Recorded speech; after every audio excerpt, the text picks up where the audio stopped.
Bismillahirrahmanirrahim. Welcome to another episode on Farhad Omar Studios. Today we're diving into a deep reflection, one that touches the heart of every believer, especially when we witness the suffering of the oppressed, as we see in Palestine today. The question I want us to ponder together is this: how do we continue to support the oppressed while accepting that their trials unfold by the will of Allah? How do we balance activism with a firm belief in divine wisdom?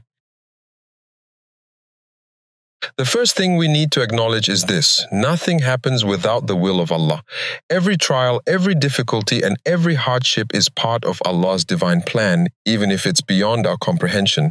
Surah Al-Baqarah 286 reminds us that Allah does not burden a soul beyond what it can bear. While the suffering of the oppressed is a reality, it serves a purpose in the grand scheme of things, one that we may not immediately see. But this doesn't mean we stand idle.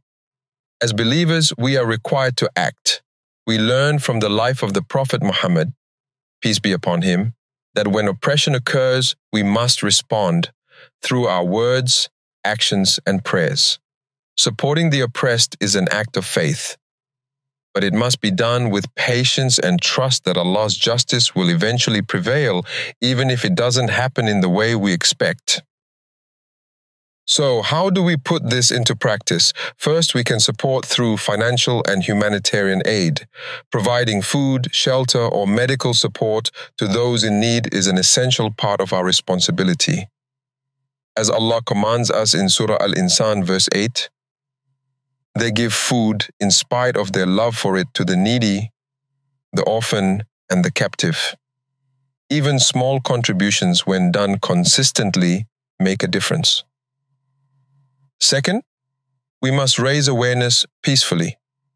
Whether it's sharing verified information, engaging in discussions with compassion, or advocating through legal channels, our activism must reflect the ethics of our faith.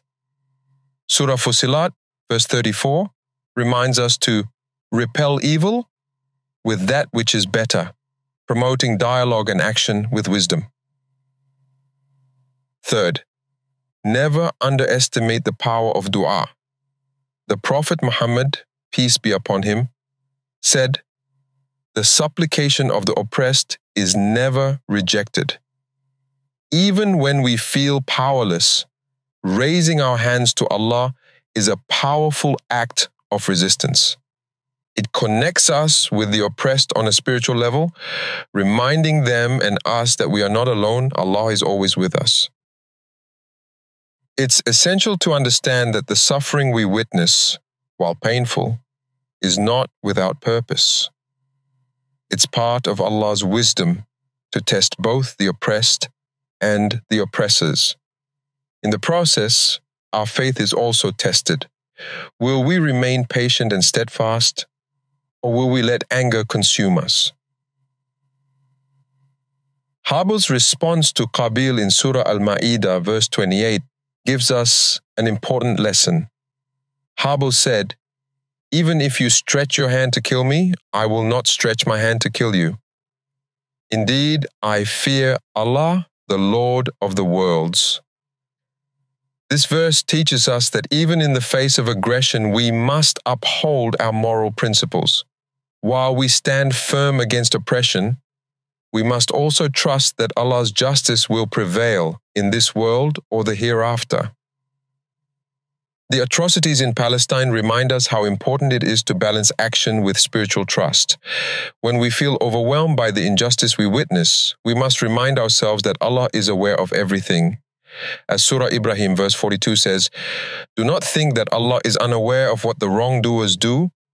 He only delays them until a day when eyes will stare in horror."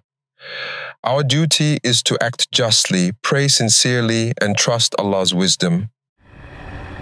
In closing, my brothers and sisters, let's keep supporting the oppressed with everything we have, our resources, our voices, and our prayers.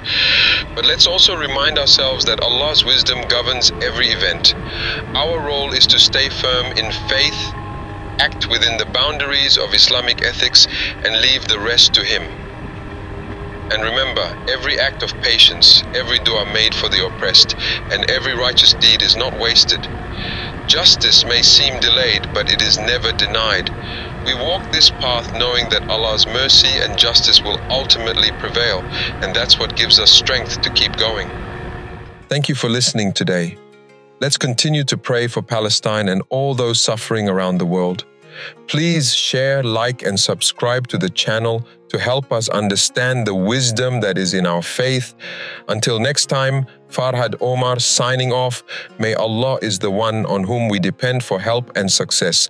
Assalamu alaikum wa rahmatullahi wa barakatuh.